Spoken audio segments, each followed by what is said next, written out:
I left because Andy had said he would never do the show longer than 5 years.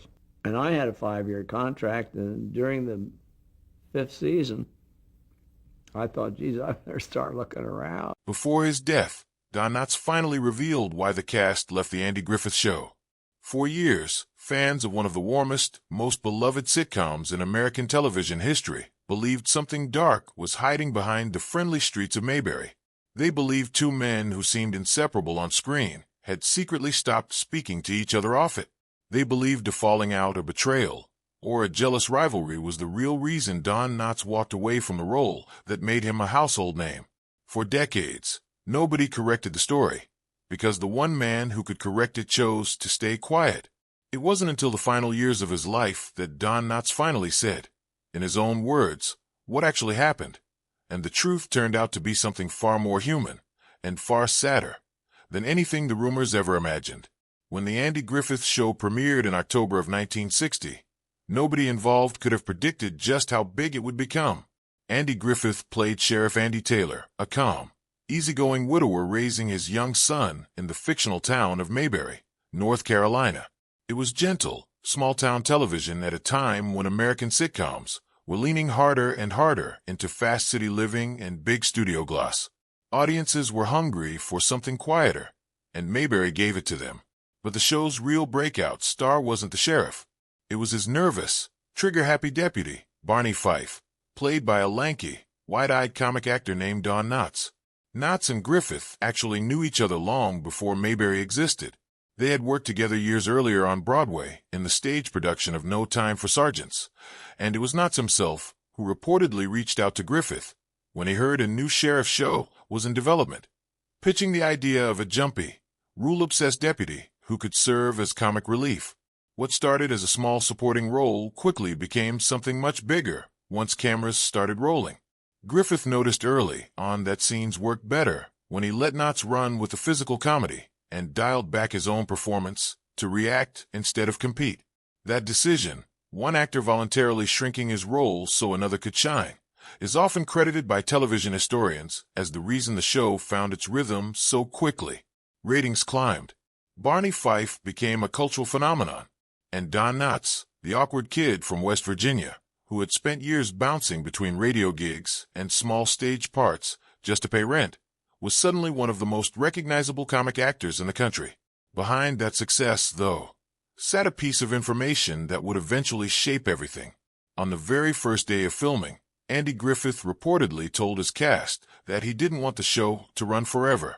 He wanted it to end after 5 seasons, while the material was still fresh, rather than watch it grow stale the way so many long-running series eventually did. It wasn't written into any contract. It was simply something Griffith said out loud, an informal understanding between people who trusted each other. For most of the cast, it was a passing comment. For Don Knotts, it became something closer to a plan. People who understood Knotts' upbringing later pointed out why that 5-year window mattered so much to him. He had grown up in Morgantown, West Virginia, in a household shaped by instability, a father who struggled with untreated illness and drinking, and years of financial strain during the hardest stretch of the Great Depression. Performing had been his escape since childhood, first through ventriloquism and later through radio and stage work, but stability had always felt slightly out of reach. Even after becoming a successful actor, friends and family described him as someone who battled anxiety and a persistent worry that the good years could disappear as suddenly as they arrived. A promise that the show would end after 5 seasons wasn't just a scheduling detail to a man like that. It was something to build a future around.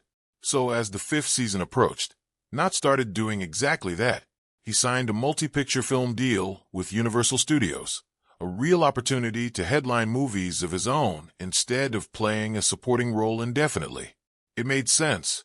The show he loved was supposedly ending anyway, and here was a chance to keep working, keep growing his career, and finally step into leading man territory after years of playing second fiddle, however beloved that role had become. Then everything shifted. With the show still sitting near the top of the ratings, CBS came back to Andy Griffith with an offer to keep it running past its planned ending point. Griffith, watching the show's popularity still climbing and facing a financial offer that was hard to walk away from, agreed to extend it for another season. It was, from the network's perspective, a completely reasonable business decision. From Don Knotts' perspective, it pulled the ground out from under him. Once he learned the show was continuing, Knotts tried to find a way to stay. According to research done years later by author Daniel Device, who spent a considerable amount of time interviewing people close to both men while writing a book about their friendship, Knotts and Griffith sat down together to talk through the situation directly, without lawyers or managers in the room. Knotts reportedly hoped to work out some kind of arrangement that would let him remain part of the show, something that reflected how central he had become to its success. What should have been a fairly simple conversation between two friends instead became a tangle of miscommunication. Each man apparently walked away from that discussion with a different understanding of what had actually been proposed and what had actually been turned down. There was no shouting, no dramatic confrontation, no clean villain in the story, just two people talking past each other at exactly the moment when clarity mattered most. With no resolution reached, and with a signed film contract waiting for him at Universal, Don Knotts left the Andy Griffith Show at the end of its 5th season. Barney Fife, the character that had defined an entire era of American comedy, exited Mayberry without much fanfare, and the show moved on without him. It didn't move on easily.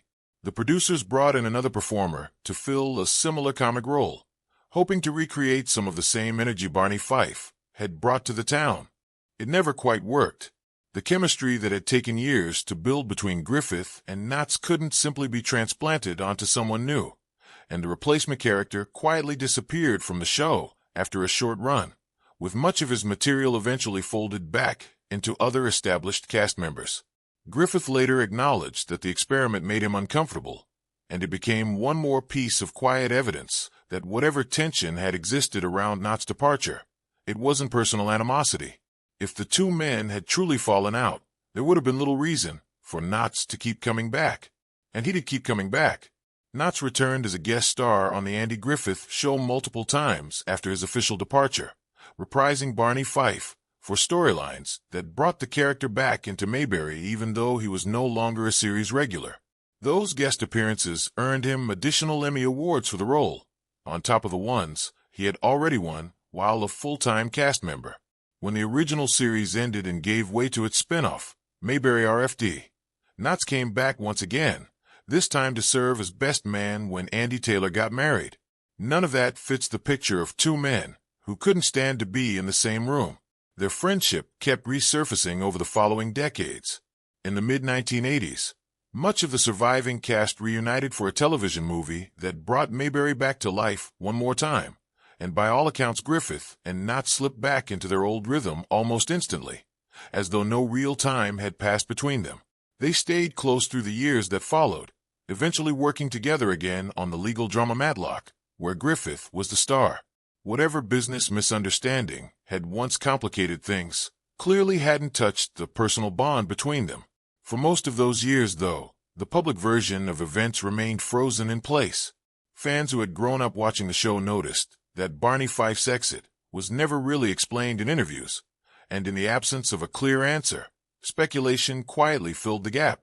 Some assumed jealousy. Some assumed a contract dispute gone bitter. Some assumed a personal betrayal that neither man wanted to discuss publicly. None of it was accurate, but none of it was corrected either, because Don Knotts simply didn't talk about it in detail for a very long time. That started to change later in his life. In interviews given in his final years, Knotts began describing what had actually happened in plainer terms than he ever had before.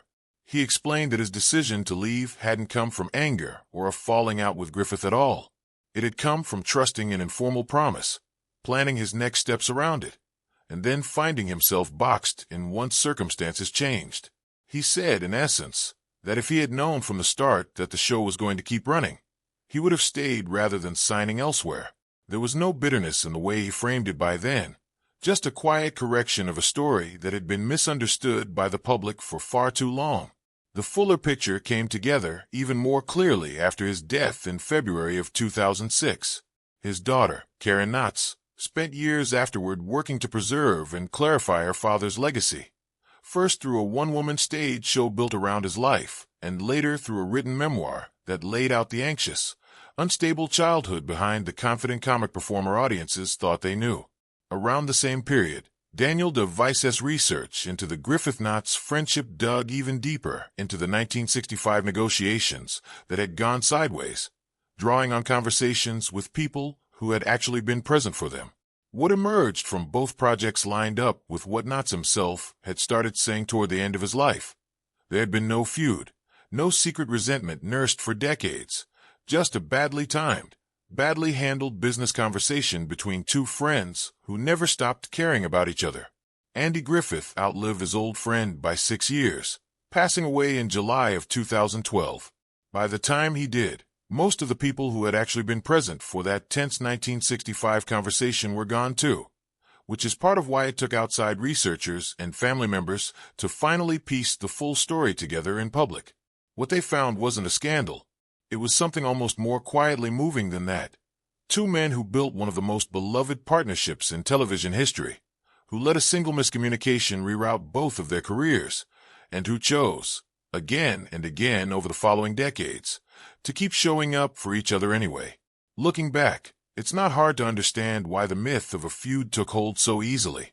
A show built entirely around gentleness, patience, and small-town warmth was never going to sit comfortably next to a real story about a broken friendship.